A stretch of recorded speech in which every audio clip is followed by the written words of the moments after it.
Nah, pertanyaannya adalah kalau mereka menyegel tempat ibadah diiringi dengan suara pekikan takbir, bukankah mereka itu justru seakan-akan ingin mengkerdilkan kebesaran Tuhan? Apakah mereka tidak tahu bahwa Nabi Muhammad SAW ini pernah memberikan izin kepada 60 utusan penganut Kristen untuk melakukan kebaktian di Masjid Nabawi? Namun alhamdulillah dari Lumajang, Jawa Timur, kita dapat melihat ada sosok pemimpin yang bijak, toleran, dan mengayomi semua warganya.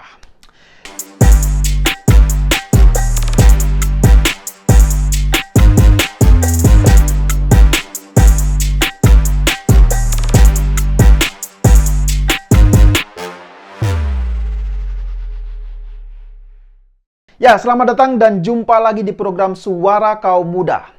Setelah sebelumnya kita sering disuguhi pemberitaan soal maraknya perilaku intoleransi, namun alhamdulillah dari Lumajang, Jawa Timur, kita dapat melihat ada sosok pemimpin yang bijak, toleran, dan mengayomi semua warganya. Ya, sebut saja nama beliau ini adalah Thoriqul Haq, atau biasa dipanggil akrab dengan sebutan Cak Thorik. Mungkin masih banyak ya yang belum mengenal sosok beliau ini. Namun bagi teman-teman di kalangan Banser dan warga Nadliyin, pasti sudah banyak yang tahu atau mengenal sosok beliau ini. Ya, nama Cak Thorik saat ini sedang ramai menjadi pembahasan oleh banyak kalangan netizen plus 62. Hal ini dikarenakan ketegasan dan keberanian beliau dalam menjunjung tinggi nilai-nilai toleransi beragama. Ya, coba lihat saja, dengan tegas beliau melakukan kebijakan akan membangun masjid dan gereja secara berdampingan. Lah, ini kan luar biasa sekali, bener gak? Dan saya yakin melihat apa yang dilakukan oleh Bupati Lumajang ini ya, pasti kelompok intoleran itu akan merasa kejang-kejang. Ya, menurut saya hal ini bisa menjadi tamparan keras bagi kepala daerah lainnya yang cenderung intoleran dan suka mencari aman. Ya, mengapa saya katakan demikian? Karena bukan rahasia umum lagi bahwa untuk mendirikan rumah ibadah, khususnya gereja, masih sangat sulit untuk bisa terwujud di negeri yang katanya Pancasila ini. Ya, walaupun sebenarnya ya, konstitusi kita sudah sangat-sangat jelas menjamin semua itu. Menjamin bahwa setiap warga negaranya bebas untuk beribadah sesuai agama dan keyakinannya masing-masing. Ya, namun faktanya apa? Faktanya semua itu hanya sebatas kontekstual saja. Ya, kalau mau jujur ya, masih banyak sekali kepala daerah yang tidak berani untuk menjalankan amanat konstitusi tersebut. Bahkan sering juga kita melihat amanat konstitusi itu dikebiri oleh sebuah kesepakatan yang jauh levelnya berada di paling bawah. Lah, ini kan parah sekali, bener gak? Dan kita juga bisa melihat sendiri bagaimana selama ini sering kali ada perlakuan intoleransi terhadap mereka yang dianggap minoritas. Dan hal itu bukan hanya datang dari sekelompok orang, namun juga datang dari oknum kepala daerah. Ya, coba bayangkan saja, lah ini apa nggak parah coba? Ya, untuk menyelesaikan semua persoalan ini, kita memang butuh sosok pemimpin yang berani dan tegas. Mengapa saya katakan demikian? Karena tanpa keberanian dan ketegasan seorang pemimpin ya, maka yang terjadi adalah semakin berkuasanya kelompok-kelompok intoleran di negeri yang kita cintai ini. Dan kita bisa melihat sendiri bagaimana kasus intoleransi ini masih sangat tinggi. Ya, misalnya kita lihat saja di Provinsi Jawa Barat. Ya, mungkin masih ada yang ingat, belum lama ini ada kasus penyegelan gedung yang dijadikan sebagai tempat ibadah oleh jemaah gereja Kristen Protestan Simalungun di Purwakarta, Jawa Barat. Bahkan saat penyegelan berlangsung, ada sekelompok masyarakat yang menyambutnya dengan suara pekikan takbir coba. Bayangkan saja, lah ini maksudnya apa coba? Masa ya menyegel tempat ibadah tapi diiringi oleh suara pekikan takbir? Lah ini ajaran dari mana? Apakah mereka tidak paham bahwa kalimat Allahu Akbar itu bermakna Allah Maha Besar? Nah, pertanyaannya adalah kalau mereka menyegel tempat ibadah diiringi dengan suara pekikan takbir, bukankah mereka itu justru seakan-akan ingin mengkerdilkan kebesaran Tuhan? Apakah mereka tidak tahu bahwa Nabi Muhammad SAW ini pernah memberikan izin kepada 60 utusan penganut Kristen untuk melakukan kebaktian di Masjid Nabawi? Ya, saya yakin andai saja mereka tahu soal itu semua, mungkin mereka akan berpikir 1000 kali untuk melakukan penyegelan terhadap gedung yang dijadikan sebagai sarana tempat ibadah. Dan yang membuat saya gak habis pikir lagi adalah, kok bisa-bisanya penyegelan tempat ibadah tersebut justru dipimpin oleh seorang kepala daerah? Lah ini kan parah sekali, bener gak? Apa itu gak salah coba? Dan seperti biasa, alasannya itu selalu karena bangunan tersebut tidak memiliki izin untuk dijadikan sebagai tempat ibadah. Ya, itu adalah alasan klasik yang sering kali terjadi. Padahal kalau kita mau jujur ya, banyak sekali masjid dan musola-musola yang dibangun tanpa izin. Dan semua itu bebas tanpa ada pelarangan apalagi penutupan.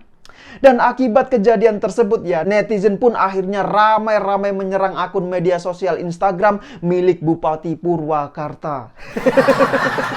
Memang gercep sekali netizen plus 62 ini kalau menurut saya. Bahkan saking paniknya mendapatkan serangan ya, sampai-sampai kolom komentarnya pun ini ditutup alias dinonaktifkan coba. Kasihan sekali kan Bupati Purwakarta ini. Dan melihat apa yang terjadi di Purwakarta tersebut ya, bisa jadi karena memang tidak ada ketegasan dan keberanian dari pihak kepala daerah atau bupatinya. Ya, kalau menurut analisis saya, sepertinya pihak bupati ini takut menghadapi tekanan oleh sekelompok warga masyarakat. Makanya untuk mencari aman, ya lebih baik disegel saja, beres, bener gak? Nah, bicara soal intoleransi yang masih sering terjadi ya, tentu pelakunya itu bukan hanya dari kepala daerah. Namun di lingkungan pendidikan pun masih banyak kasus intoleransi yang terjadi. Dan hal ini tentu membuat kita semua ikut merasa prihatin. Ya, mungkin masih ada yang ingat, belum lama ini ada kasus intoleransi yang dilakukan di lingkungan sekolah. Jadi kasus tersebut adalah terkait dengan proses pemilihan calon ketua OSIS yang terjadi di SMA 52 Jakarta. Jadi saat itu ada oknum guru yang melarang ada calon ketua OSIS dari kalangan murid non-muslim.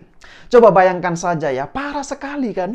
Dan tahu gak, ternyata oknum guru yang melarang itu, jabatannya ini adalah sebagai wakil kepala sekolah. Coba bayangkan saja, wakil kepala sekolah, tapi tidak paham soal nilai-nilai Pancasila dan toleransi. Ya jujur saja ya, melihat kejadian seperti ini, saya jadi semakin bertanya-tanya. Apakah jangan-jangan oknum guru tersebut salah dalam pergaulannya? Ya kalau menurut saya masih mending jika salah dalam pergaulan. Nah yang berbahaya itu kan kalau salah ikut pengajian, bener gak? Ya karena kalau salah ikut pengajian ya, akibatnya ini bisa sangat fatal. Ya seperti yang dilakukan oleh oknum guru tersebut itu. Dan dari kasus tersebut ya, saya ingin sedikit cerita mengenai kronologisnya. Jadi kasus intoleransi di sekolah itu terbongkar lantaran ada bukti percakapan antara guru dan siswa. Nah, isi percakapan tersebut adalah mengenai seleksi pemilihan calon ketua OSIS. Jadi dari 5 kandidat calon ketua OSIS, kebetulan salah satunya ini adalah muridnya non-muslim.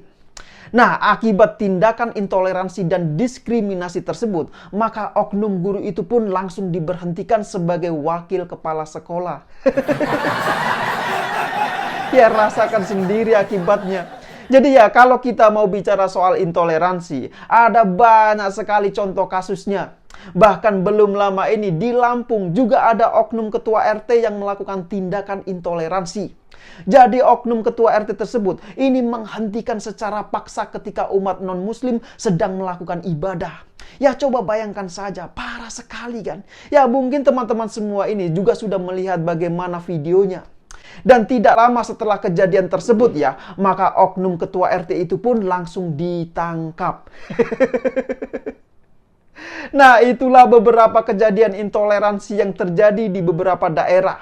Dan alhamdulillah meskipun masih banyak sekali tindakan intoleransi yang terjadi di negeri kita ya, namun setidaknya kita saat ini dapat melihat bahwa masih ada sosok pemimpin daerah yang tegas dan berani menjunjung tinggi nilai-nilai toleransi serta keberagaman yang telah dicontohkan oleh Bupati Lumajang Cak Thoriqul Haq.